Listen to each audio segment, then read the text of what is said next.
A Daytime Nightmare, A Tale of Temptation and Betrayal. Episode 2.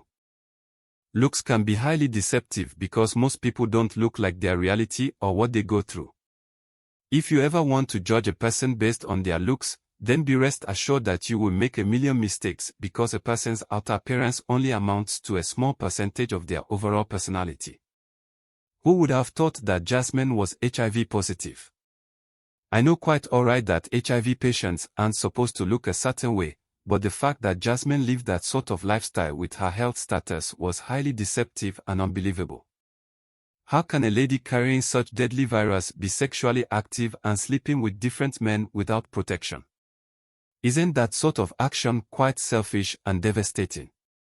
The fact that she deliberately went around hunting for men to fall into her trap was highly despicable of her. We all know that HIV can be transmitted sexually, and we also know the dangers of Tony ever contacting that deadly virus from Jasmine. It simply meant that his innocent faithful wife, Becca, was at risk too. It's bad enough that Tony was at the verge of cheating on his wife, talk more of bringing home a virus that was capable of endangering his family. What a disaster waiting to happen. If only Tony would remember his marriage vows and retrace his steps from cheating on Becca, maybe, just maybe, it would save his family the heartbreak and impending danger that was ahead. At this junction, all we can do is keep our fingers crossed and hope that things take a turn for the best. After the nurse at the hospital asked Jasmine what her greatest source of encouragement as a HIV patient was, they talked for a while about the question before finally parting ways. After loading up on antiretroviral drugs that was enough to last for few months, Jasmine hurried back home to freshen up and prepare for her mini-date with Tony. The quest for what to put on for the date wasn't an easy one as Jasmine changed a lot of clothes because she found the perfect one that could do justice to her breathtaking body figure. After a while of looking for the perfect outfit, she finally found something to wear. It was past the scheduled time that Jasmine was supposed to meet up with Tony at the hotel he was staying at. She hurried down there and was already 30 minutes late by the time she arrived. At that time, Tony was done with his business meeting and was chilling at the pool bar of the hotel, waiting for her to show up. Immediately he set his eyes on her, he adjusted his drink on the table, in order to give room for the drink she would order when she settled down. "Look who's here. You are welcome, have a seat and join me," Tony cheerfully said as Jasmine arrived at the exact spot he was seated. She smiled and gave him a friendly peck on his cheek before finally taking her seat. "It seems you were busy today, hence the lateness," he said. "I know, right? I was held back due to something urgent and couldn't make it at the appointed time. Sorry for keeping you waiting," she explained. The waiter was called and Jasmine ordered something to drink. They got talking about random stuff and also got to know a little about each other. While they conversed, Tony was trying his best not to undress Jasmine in his head because she was looking extremely hot. The tight dress she wore did justice to her curves and he couldn't help but steal glances at her body every now and then as they talked. One look at Tony and Jasmine could already tell that she had him under control. She knew that it would be extremely difficult for him not to get funny thoughts in his mind about what he was seeing. The fact that Jasmine knew what she was capable of made her one step ahead every time a man was attracted to her. She was that kind of lady that needed no validation to prove her beauty and sassy trait. Tony was truly in trouble but wasn't aware yet. It's been over hours since the duo met each other. As the day got darker and things looked like it was going to take a drastic turn, Tony gradually began to recall that he was married to a beautiful woman that had everything he was looking for in Jasmine.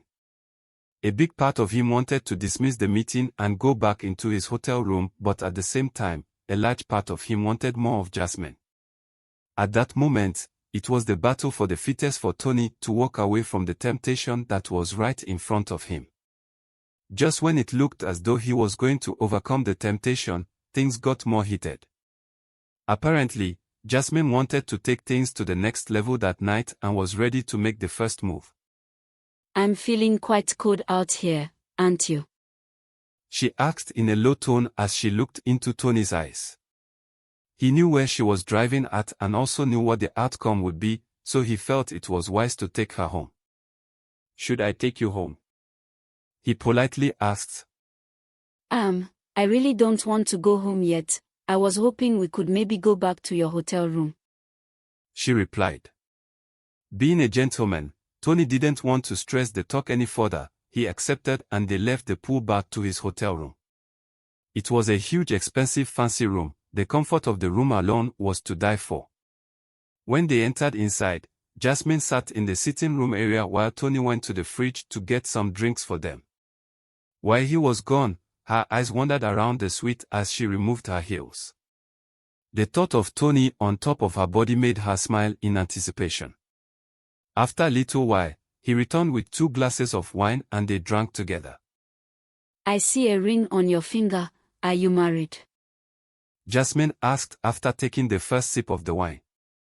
Tony smiled faintly and boldly said, "Yes, I am." That outright revelation made her want him more because there was just something attractive about the way he said it. "Can I ask you?" she inquired. "Sure you can," he replied. "Do you want me?" she bluntly asked. For a second, Tony's mind paused due to the manner at which Jasmine came at him. She was straight to the point, blunt and direct. She came at him strong and it made him speechless. "Why are you asking?" he managed to inquire. "Well, I just want to know if we are on the same page because there's nothing I want more now than ripping your clothes off," she bluntly said. At that moment, the atmosphere gradually began to charge up and Tony started getting mixed feelings of what he truly wanted, to walk away from temptation and remain faithful to his wife or fall into Jasmine's bosom. It was a tough one indeed, and all we could do is keep our fingers crossed and hope that he doesn't take the path that leads to destruction. As things began to heat up, Jasmine dropped her glass of wine and collected Tony's glass too. She placed her finger on his lips and used the tip of her finger to drag his lower lips down. At that moment, it would take only the grace of God for Tony to retrace his steps and flee from the danger that was right in front of him. As she bent forward to plant a kiss on his lips, he stopped her. "I can't do this, I'm married, I can't," Tony managed to say after going through emotional torture. While he spoke, Jasmine looked into his eyes and unbuttoned his shirt while at it. "Listen, I'm not leaving here tonight without getting a taste of you. I'm not trying to take your wife's place in your heart, but rather want to make you happy tonight. Just let me do to you what I want to do, relax and think of only this moment here, this moment of you and me," she seductively said and kissed him afterwards. This time around, Tony lost the battle and gave in. Have you met a tiger in bed? Jasmine was the perfect example of a tigress in bed. She was a bad girl and knew the act of lovemaking just as she knew her name. Tony was a baby to her and she handled him like one. Not in 1,000 years would Becca ever measure up or compare with Jasmine. The gap was far-fetched that Becca could never meet up. As Tony was lost in the wonderland of intense pleasure, he wasn't aware that there was more to what he was getting that night.